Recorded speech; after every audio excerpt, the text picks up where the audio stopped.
श्यामांगी शशिशेखरां त्रिनयनां वेदैकरैर्बिभ्रतीं पाशं खेटमथाङ्कुशं दृढमसिं नासाय भक्तिदृशाम् रत्नालंकरण प्रभोज्वलतनुं भास्वत्किरीटां शुभां मातंगी मनसा स्मरामि सदयां सर्वार्थ सिद्धि प्रदां। भगवती मातंगी 10 महाविद्या श्रेणी में 9वीं महाविद्या है और माता सरस्वती की स्वरूप है। माता सरस्वती बुद्धि, विवेक और वैभवशाली जीवन प्रदान करती हैं।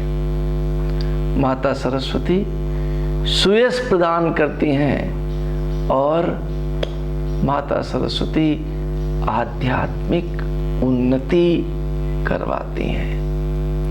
मातंगी का एक विशिष्ट महत्व भी है और वो महत्व ये है कि मातंगी साधना हमें भूतकाल और भविष्य काल का अनुमान कराती है। हमारा जो पूर्वाभास है वो कई गुना बढ़ जाता है। तो वो व्यक्ति जो पूर्वाभास के कार्य में कार्यरत हैं उनके लिए मातंगी साधना का बड़ा महत्व है। ये साधना मूल रूप से तंत्र साधना है और तंत्र का जो उद्देश्य है वो ईश्वर से जुड़ने की क्रिया है। ईश्वर के साथ हम एक कैसे हो जाएं और उसके लिए जो जो चीजों की आवश्यकता है, हमारे अंदर जो 36 तत्व हैं उन तत्वों को एक एक करके कैसे शुद्ध किया जाए, यही तंत्र का उद्देश्य है। और यदि हम उन तत्वों को एक एक करके शुद्ध कर सके तो हम भगवत दर्शन के योग्य बन जाते हैं। वैसे भी यदि आप देखें तो किसी भी पूजा में सबसे पहले वो शोधन ही है, वो शुद्धिकरण ही है। कैसे करते हैं हम? ओम आत्मतत्वाय स्वाहा, ओम विद्यातत्वाय स्वाहा, ओम शिव तत्वाय स्वाहा। यह अंतःकरण 36 तत्वों के शोधन की क्रिया है। पर तंत्र साधना में इसी को विस्तार से शोधन कि आत्म तत्व क्या है, विद्या तत्व क्या है, शिव तत्व क्या है और उनका हम किस प्रकार से अपने अंदर शुद्ध कर सकते हैं, इस क्रिया को अंतःकरण की शुद्धि की क्रिया कहा गया है। और बाह्य क्रिया क्या है? बाह्य क्रिया भी है। क्या है? ओम अपवित्रा पवित्रो वा सर्वावस्थां गतोऽपि वा या स्मरेत पुंडरीकाक्षं सबाह्य अभ्यंतरः शुचि। इस प्रकार से शुद्धिकरण करके तंत्र में हम साधना को आगे बढ़ाते हैं ताकि हमें भगवत कृपा प्राप्त हो सके। उन सभी साधकों को जो आध्यात्मिक उन्नति करना चाहते हैं, जिनको मानसिक शांति चाहिए, जो अपनी चंचलता को समाप्त करना चाहते हैं, जो अपने मन को स्थिर करना चाहते हैं, जो साधना के द्वारा मन से परे की यात्रा करना चाहते हैं, विद्या और बुद्धि में जो वृद्धि चाहते हैं, जो विवेक और ज्ञान को बढ़ाना चाहते हैं, जो संतोषी जीवन जीना चाहते हैं, जो सदैव आनंद में रहना चाहते हैं, जो अपने सामर्थ्य की सदैव वृद्धि करना चाहते हैं और जो अपने संबंधों को सुधारना चाहते हैं, अपने संबंध माँ के साथ, पिता के साथ, भाई बहनों के साथ, पत्नी के साथ, पति के साथ और बच्चों के साथ, इनमें जो सुमधुर संबंध चाहते हैं, वो मातंगी महाविद्या का सहारा ले सकते हैं। उन सभी के लिए मातंगी महाविद्या फलीभूत होती है। किसी भी तंत्र को, साधना को करने के लिए,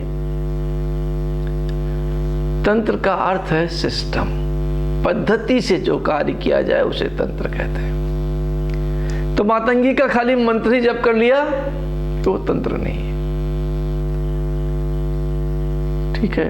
पर मातंगी के मंत्र को पद्धति के अनुसार संपन्न करते हुए उसका पुरस्चरण करना, पुरस्चरण के बाद हवन करना, हवन के बाद तर्पण करना, तर्पण के बाद मार्जन करना, मार्जन के बाद कन्याओं को भोजन कराना या ब्राह्मणों को भोजन कराना, इस संपूर्ण क्रिया को हम मातंगी साधना कहते हैं।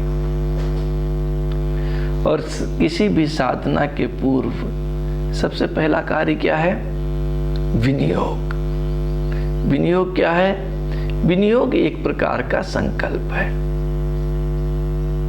कि मैं इस साधना को संपन्न करूंगा। जब भी आप मंत्र जप के लिए बैठे, विनियोग अवश्य करें। मातंगी का विनियोग किस प्रकार से किया जाता है?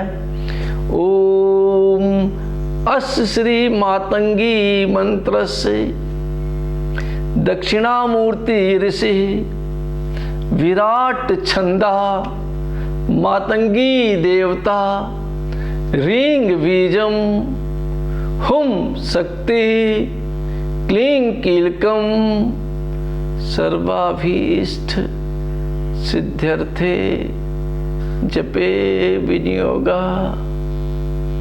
ऐसा कह करके थोड़ा सा जल, सुगंधित जल पृथ्वी पर छोड़ दें और ये आपका संकल्प हो गया, विनियोग हो गया। विनियोग के बाद जो दूसरी क्रिया है उसे हम ऋषि आदि न्यास कहते हैं, ऋषि न्यास। कम से कम इतनी क्रियाएं तो आपको संपन्न करनी ही है। विनियोग, ऋषि न्यास, करन्यास, अंगन्यास और व्यापक न्यास। इसके अलावा भी न्यास है, लाइक मातृका न्यास, पर वो नहीं कर रहे हैं तो भी कोई बात नहीं, पर इतना तो करना जरूरी है, वरना आप महाविद्याओं के मंत्र जप ना करें। अगर आप इन पद्धतियों को फॉलो नहीं कर सकते, इन पद्धतियों को नहीं अपना सकते हैं, तो आपका जप फलीभूत नहीं होगा। तो आइए समझते हैं कि मातंगी का ऋषि न्यास क्या है। ओम दक्षिणामूर्ति ऋषे नमः शिरसि। गुरु का स्थान हमारे शरीर में गुरु चक्र में है, जो कि सहस्त्रार के अंदर निहित है। तो दक्षिणामूर्ति ऋषि जिसने इस मंत्र का उपयोग किया है, वो हमारे इस मंत्र के आदि गुरु हैं। अतएव हम अपने हाथों को अपने गुरु चक्र पर ले जा करके सिर का स्पर्श करते हुए इस मंत्र का जप करें। ओम दक्षिणामूर्ति ऋषये नमः शिरसि, विराट छंद से नमः मुखे। इस मंत्र का छंद विराट है और छंद मुख से निकलता है, इसलिए हम छंद की ऊर्जा को मुख में स्थापित करते हैं। मातंगी देवताये नमः हृदय। इस मंत्र की देवता देवी मातंगी हैं और इष्ट को हम सदैव हृदय में और गुरु को सहस्त्रार में स्थापित करते हैं। इसलिए हम मातंगी देवी को अपने हृदय में आमंत्रित करते हैं, स्थापित करते हैं। हृदय को स्पर्श करें और बोलें मंत्र मातंगी देवताये नमः हृदय। जो मूलाधार है, लिंग और गुदा के बीच का जो स्थान है उसे मूलाधार कहा गया है। और रींग बीज की शक्ति मूलाधार में निहित होती है जब आप इस मंत्र का उपयोग करते हैं। इसलिए इस मंत्र से हम मूलाधार का स्पर्श करते हैं। रींग बीजाय नमः गुहे। चलने की शक्ति मंत्र हुम में है और इसलिए हम हुम को अपने पैरों में स्थापित करते हैं। हुम शक्तये नमः पादयो। जोड़ने की शक्ति इस मंत्र में क्लींग की है। इसलिए जो हमारे शरीर में और ऊर्जा शरीर में जोड़ने का स्थान है वो हृदय, वो जो हमारे शरीर में जोड़ने का स्थान है वो नाभि है। इसलिए हम क्लींग मंत्र को नाभि में न्यास करते हैं। क्लींग कीलकाय नमः नाभो, विनियोगाय नमः सर्वांगे। और फिर ऋषि न्यास के पूर्ण हो जाने के बाद हम कर न्यास करते हैं। इसका मातंगी माँ का जो बीज मंत्र है, जो मूल बीज है, वो रींग है। इसीलिए इसमें सब हम सब स्वर जोड़ते हैं। मुख्य रूप से दीर्घ स्वर जोड़ करके कर न्यास और अंग न्यास किया जाता है। तो जब दीर्घ स्वर जोड़ेंगे तो जो अक्षर बनेंगे वो कौन कौन से बनेंगे? रांग, रींग, रूंग, रैंग, रोंग, रा। और 5 उंगलियां हैं और एक करतल कर पृष्ठाभ्याम। इस तरीके से 6 करन्यास है।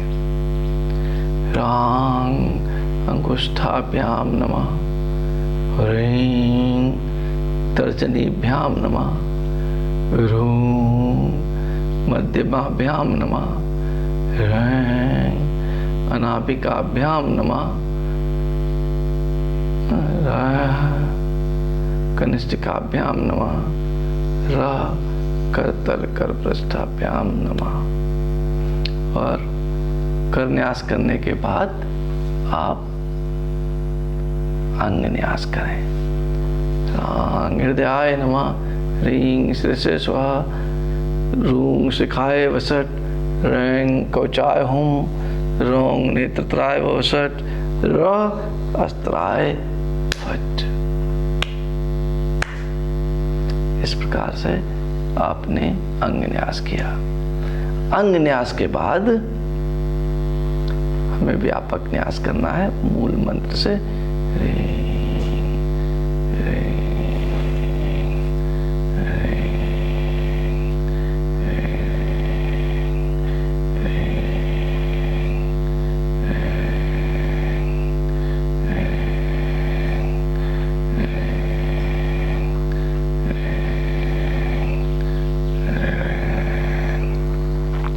आप इस शरीर को मंत्रमय करके हम भगवती मातंगी देवी का ध्यान करते हैं ध्यान मुद्रा से।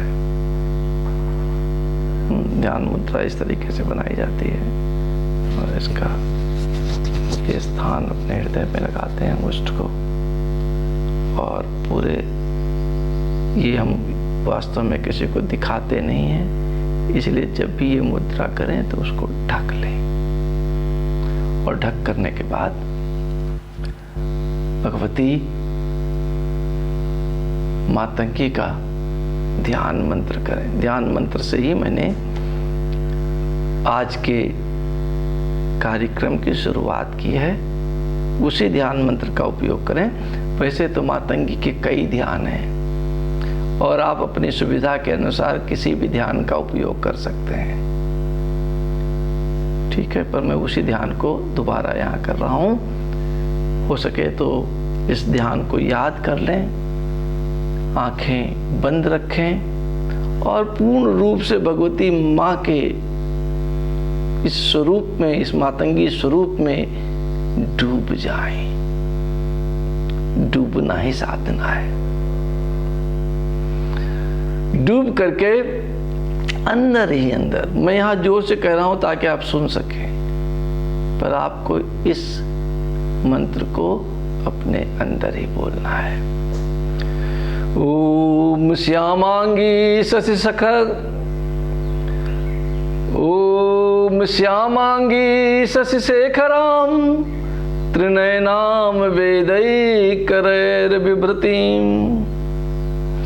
पाशं खेटमथाङ्कुशं दृढमसिं नासाय भक्तदुषां, रत्ना अलंकरण प्रभोज्वल तनुं, भास्वत किरीटां शुभां, मातंगी मनसा स्मरामि, सदयाम सर्वार्थ सिद्धिं प्रदाम।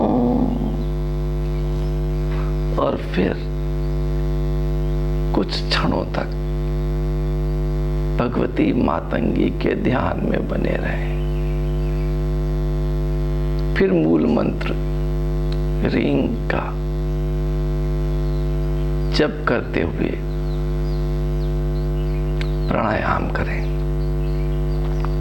प्राणायाम अपनी सहूलियत के हिसाब से, अपनी कैपेसिटी के हिसाब से करें। वैसे तो जो प्राणायाम किया जाना चाहिए वो 16, 64, 32 का किया जाना चाहिए। 16 बार मंत्र का जप करते हुए सांस अंदर लें, 64 बार मंत्र जप करते हुए सांस को रोकें और 32 बार मंत्र जप करते हुए सांस को बाहर निकालें। इस प्राणायाम को करना है। अगर नहीं कर सकते हैं तो इसका आधा कर लीजिए, 16 को 8 कर दीजिए। 8, 32 और 16 में इस क्रिया को करिए। फिर भी नहीं कर सकते हैं तो उसका भी आधा कर दीजिए, 4, 16, 8 में इस क्रिया को संपन्न कीजिए। पर प्राणायाम अवश्य करें। देखिए,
और इस प्राणायाम को पूर्ण करने के बाद मंत्र का जप करें। जितने भी मंत्र जप करना चाहें, कम से कम 108 करें और ज़्यादा से ज़्यादा जितना भी आप करना चाहें उतने मंत्र जप करें। और जब मंत्र जप पूर्ण हो जाए तो फिर से प्राणायाम करें।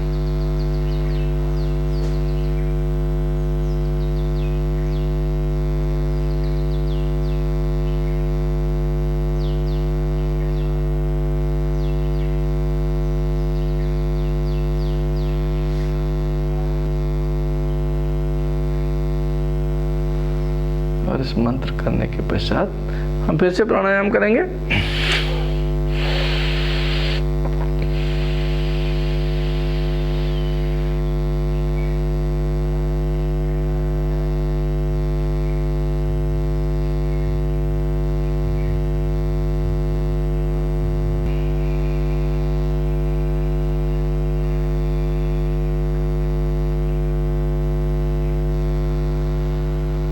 इस प्राणायाम की क्रिया को संपन्न करके जो जप किया है उस जप को मां के चरणों में विसर्जित कर दें।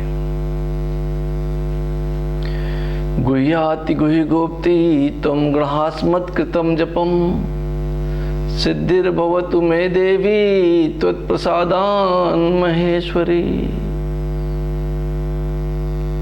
और फिर मां के चरण कमलों में अपनी वंदना, अपनी प्रार्थना प्रस्तुत करें। धन्यवाद। आभार।